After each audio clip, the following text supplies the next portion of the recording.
Seules les choses aussi folles que les humains se demandent « est-ce que je suis bon ?» Vous ne trouverez pas un chêne faisant une crise existentielle et se dire « je me sens tellement pourri, je ne produis pas autant de glands que celui à côté de moi ». Le sentiment de ne pas être assez bon est très répandu parmi la population et cela peu importe l'âge, le sexe ou le statut social. Même les personnes qui, à partir des normes sociales, ont réussi peuvent très bien avoir le sentiment de ne pas être assez bon et ou que quelque chose leur manque dans leur vie.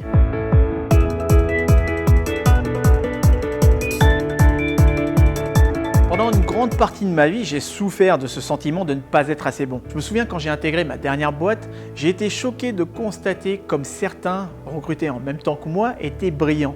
J'étais entouré de personnes qui avaient plus d'expérience de travail que moi et étaient ainsi plus confiants que je l'étais alors qu'on avait le même âge. Et quand je repense que parfois je me sentais stupide en leur présence et peu importe mes efforts, je ne pouvais pas trouver un moyen de contribuer en réunion. Jamais avant je n'avais eu ce sentiment profond de ne pas être assez bon. Mon travail, ce que j'apprenais et mon expérience ne me semblaient jamais assez suffisants pour pallier à ce problème. Je commençais à douter sérieusement si tout ce que j'allais accomplir à l'avenir m'aiderait un jour à me sentir assez bon. J'ai parfaitement compris qu'il y aurait toujours des gens plus confiants autour de moi, plus attrayants, plus intelligents, plus riches ou plus informés que je le suis, et me dire cela ne m'a pas aidé à me sentir mieux. J'ai toujours su que mon devoir était de contribuer à la société, mais j'avais ce sentiment que je ne pouvais pas contribuer autant que je le voudrais et dans ce genre de cas, il est difficile de maintenir une estime de soi saine. Quand il s'agit d'estime de soi, les experts recommandent généralement d'utiliser des affirmations positives, d'apprendre à être plus dans l'autocompassion ou de réaliser des petits objectifs pour créer une dynamique et renforcer la confiance en soi. Ces techniques sont de bonnes façons de construire l'estime de soi et je les ai utilisées personnellement en ayant un certain succès. Cependant, il est probable que ces techniques pourraient leur manquer un truc. Plutôt que de se dire « comment puis-je être assez bon ?» ne serait-ce pas plus pertinent de se demander « ai-je besoin de me sentir assez bon ?» Est-il réellement possible de ne pas être assez bon? La plupart des gens passent leur vie à essayer d'être assez bons, d'être aimés et appréciés, souvent sans réellement réussir à combler ce vide en eux-mêmes. C'est fou de voir à quel point, comme tout le monde, essaie tellement d'être quelqu'un ou même d'être quelqu'un d'autre. Je commençais même à me demander si, pendant tout ce temps où j'ai essayé d'être assez bon, je me battais en réalité dans le mauvais combat. Notre société conditionne les personnes à ficeler leur estime de soi sur l'importance de leur contribution. Et par contribution, cela se réfère souvent à la quantité d'argent que nous gagnons ou notre statut social.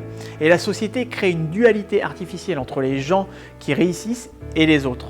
Et aujourd'hui, l'idée de la réussite est une obsession constante. Les médias et les sites de développement personnel sont continuellement en train de parler de ce qui peut être fait pour devenir encore plus efficace. Le succès est devenu le saint graal à poursuivre, la seule voie pour vivre une vie digne d'être vécue ou de gagner la reconnaissance de la société. Fait intéressant, la définition du succès est rarement expliquée. Il semble que si nous sommes tous d'accord avec la définition de la société, il semble y avoir très peu de place pour la réponse à la question. Est-ce qu'on peut faire l'hypothèse selon laquelle nous opérons actuellement notre vie de la mauvaise manière? Pour être honnête, toute cette idée d'être assez bon ou pas assez bon est assez absurde. Je suis sûr que le chirurgien n'a pas dit à vos parents après votre naissance « Je suis désolé, votre fils ne sera pas assez bon ». L'ensemble du paradigme d'être assez bon ou de ne pas être assez bon vient de l'idée fausse que nous devons devenir quelqu'un et que d'autres personnes ont le pouvoir de déterminer notre estime de soi.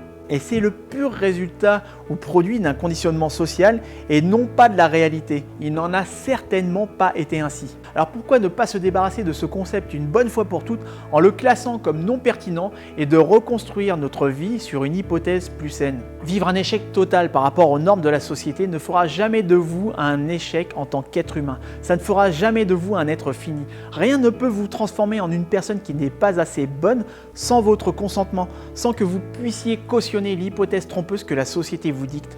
Comment vivre? Bien sûr, vous pouvez échouer sur beaucoup de choses que vous essayerez dans votre vie et certains de vos amis pourront avoir beaucoup plus de succès que vous. Mais ensuite, est-ce que cela signifie que vous n'êtes pas assez bon? Est-ce que cela signifie vraiment que vous n'êtes pas digne? Si vous cautionnez les attentes de la société, oui, probablement. Et si vous ne le faites pas, alors il n'y a pas de réponse à la question car elle est juste inappropriée. Ça va peut-être vous paraître un petit peu simpliste à la Francis Lalanne de vous dire ce que je vais vous dire, mais Un arbre n'a pas de problème d'estime de soi. Un oiseau ne se demande pas « suis-je assez bon ?» Ils font ce qu'ils ont à faire, c'est-à-dire vivre et survivre. Et au motif que vous êtes un animal qui est plus dans l'intellectualisation, alors vous devriez vous demander « suis-je assez bon ?» Non, je crois pas, non. Travaillez actuellement pour réellement devenir quelqu'un. Sinon, il serait peut-être temps pour vous d'arrêter d'essayer d'être quelqu'un et de lâcher prise. Imaginez le sentiment de liberté que cela vous procurerait si vous décidiez juste d'arrêter d'essayer d'être assez bon. Là, le fardeau que vous portez sur vos épaules serait beaucoup plus léger. Vous pourrez ensuite profiter de votre temps passé avec les autres sans chercher à les impressionner, sans chercher à vous faire considérer par tout le monde. Vous seriez en mesure de libérer votre énergie à des fins créatives. Et là, vous pourrez simplement être vous-même. Les plus grands et plus sages philosophes, penseurs ou même maîtres spirituels de tous les temps ont cessé d'essayer d'être quelqu'un parce qu'ils ont compris que ça n'était pas possible. Et si après toutes ces années d'introspection et d'autoréflexion, ils en sont venus à cette conclusion, est-il réellement possible qu'ils en soient arrivés à quelque chose de concret par rapport à la question? Donc, avez-vous vraiment besoin d'être assez bon? Êtes-vous focalisé sur le bon combat? Méditez sur la question.